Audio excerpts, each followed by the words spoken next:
The House of Cards.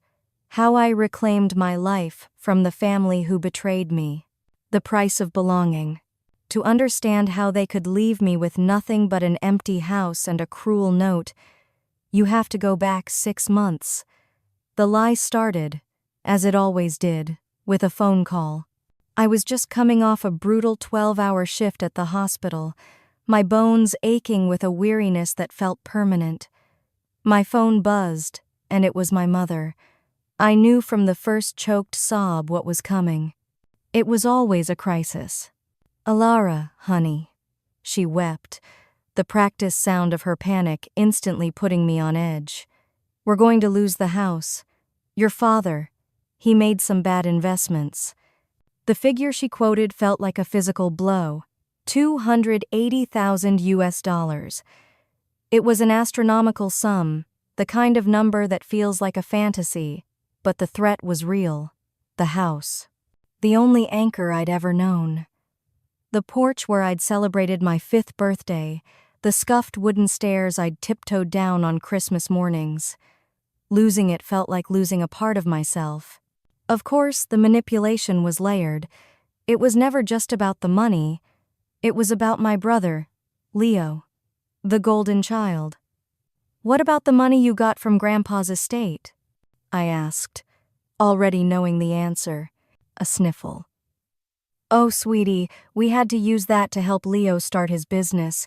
You know how hard things have been for him." I did know. Leo, who could crash any car, ruin any job, and yet always land on his feet, cushioned by my parents' endless support. I was the responsible one, the fixer, the scapegoat. And yet, I couldn't let that house go to auction. It meant too much. So, I did what I always did. I saved them. I drained my savings account, the one I'd been carefully building for a down payment on my own small place someday. I maxed out my credit cards.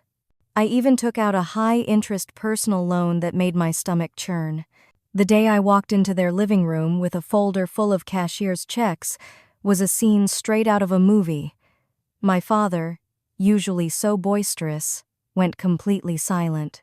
My mother literally dropped to her knees, her hands clasped together as she looked up at me with what I desperately wanted to believe were real tears. Crocodile tears. I see now. "You're an angel, Alara," she whispered. "Our hero." They threw me a hero's dinner that night. They took pictures, posted them online, and showered me with the affection I'd craved my entire life. For one night, I was seen. I mattered. And that's the part that truly stings. I wasn't just happy to be saving the family, I was happy to finally be part of it. The sting in the tail came at the end of the evening. My father pushed a final stack of bank papers across the table for me to sign off on, finalizing the loan payoff. He watched me with a smirk. "You go ahead and sign, Alara," he said, his voice dripping with condescension. "You'd never understand this kind of business anyway." And that was it. That was the spark. A tiny, cold thought ignited in the back of my exhausted mind. In that moment of casual cruelty, I saw them clearly. As I gathered the papers, my hands moved with a purpose I didn't know I had. I slipped one more document into the stack, something I'd had a paralegal friend draft for me, just in case. It looked innocuous, boring even. "Just a standard refinancing release form," I said breezily, my heart hammering against my ribs. They signed it without even reading the fine print. They didn't even glance at the header. Why would they? I was just Alara, the walking wallet, too naive to understand business. They had no idea they had just signed a full deed transfer. They had just given me the keys to the kingdom they were about to steal. That night, as I left their house, I sat in my car and looked at the legally notarized document. They saw a savior. They should have seen a student who was finally paying attention. And with that thought, my mind snaps back to the present, to the morning after their great escape. With the deed safely hidden, the thought of being a student who was finally paying attention became my fuel. The next morning, I didn't wake up with tears. I woke up with a plan. There was no grief, only a cold, hard purpose that felt like armor. I pulled on a black hoodie, a shield against the world, and drove not to a friend's house to cry, but to the county records office downtown. I didn't look like a victim. I felt like an architect of consequences. The air in the government building was stale, but to me, it smelled like justice. At the counter, a cheerful clerk tapped at her computer. "Vance, you said?" "Ah, here you are." She smiled, oblivious to the storm brewing inside me. "Everything's official, Miss Vance. The title transfer was filed and completed last week. The property is legally yours." She leaned in slightly. "Any attempted sale after that date would be, well, it would be a fraudulent sale." I just nodded, my expression unreadable. Inside, a fire roared.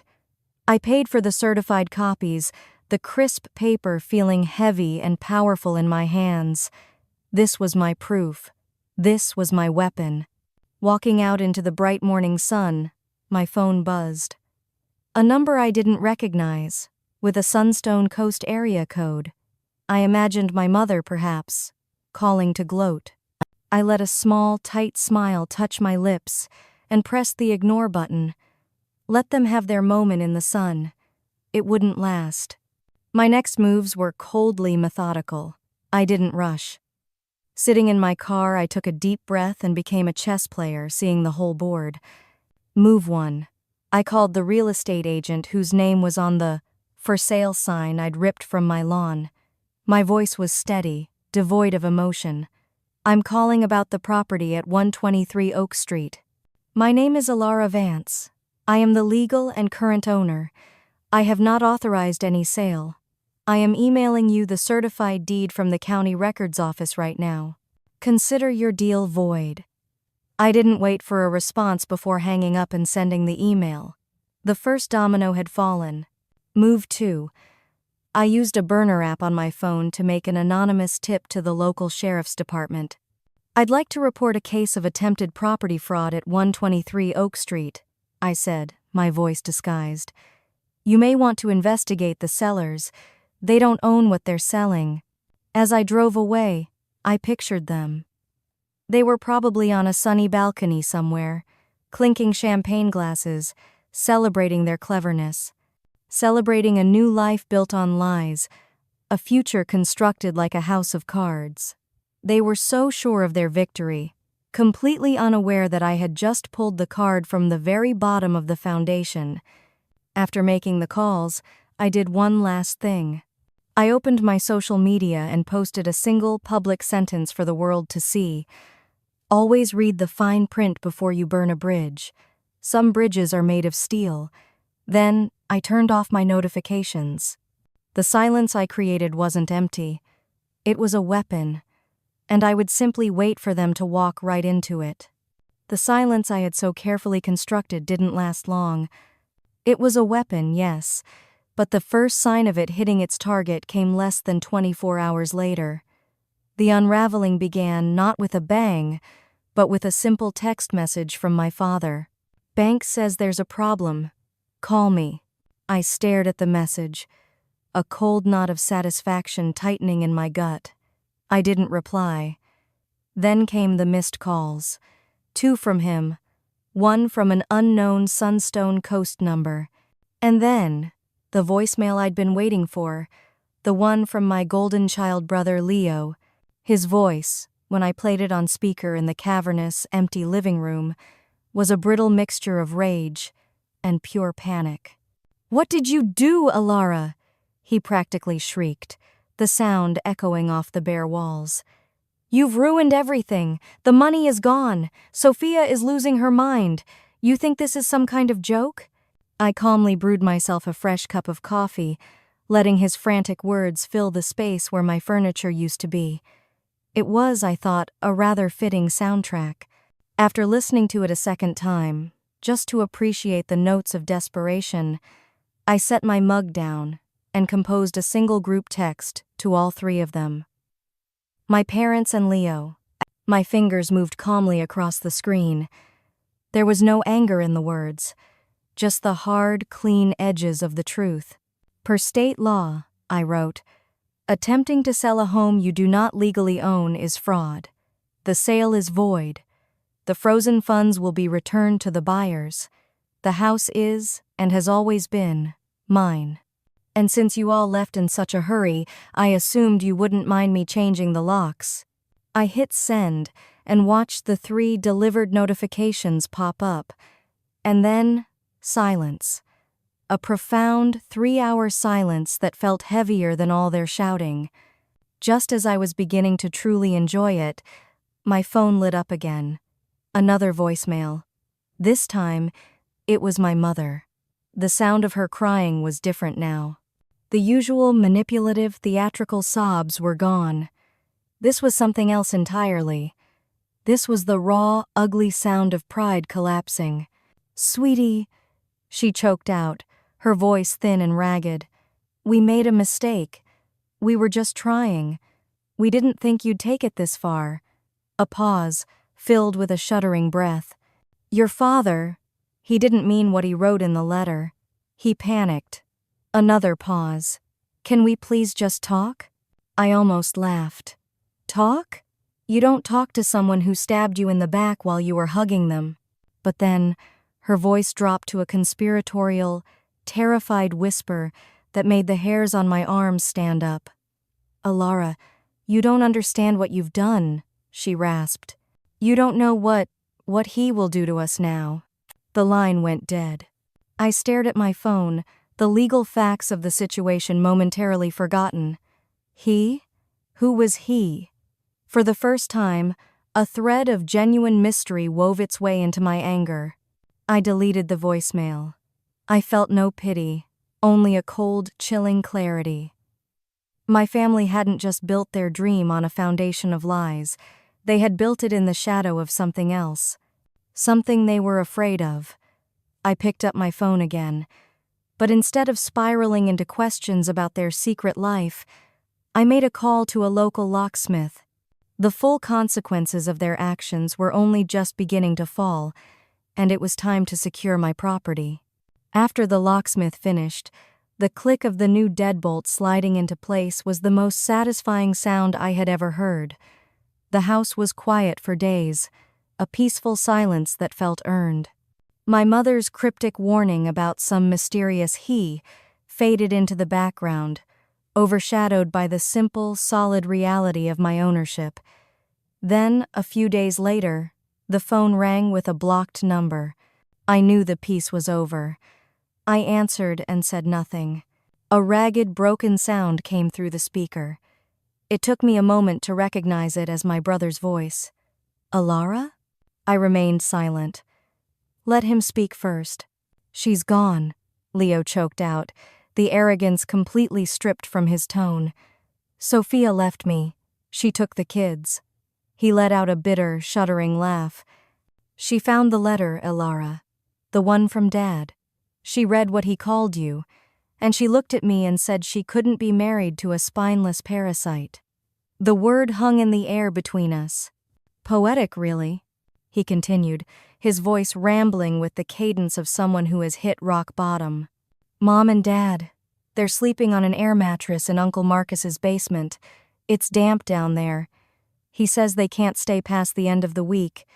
Alara, they want to come home. We want to come home." The delusion was breathtaking. I finally spoke, my voice as cold and hard as a diamond. "There is no we, Leo, and that is not your home. But there are parents. You can't just—" "I can," I interrupted, the words sharp.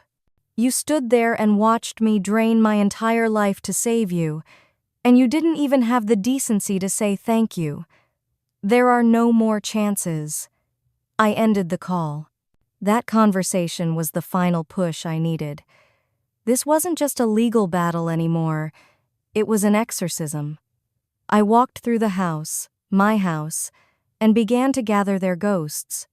Leo's dusty high school trophies from the hall closet, my mother's old wedding album she'd left behind, a dusty box of my father's important documents, which turned out to be a collection of unpaid tax forms and lapsed insurance policies.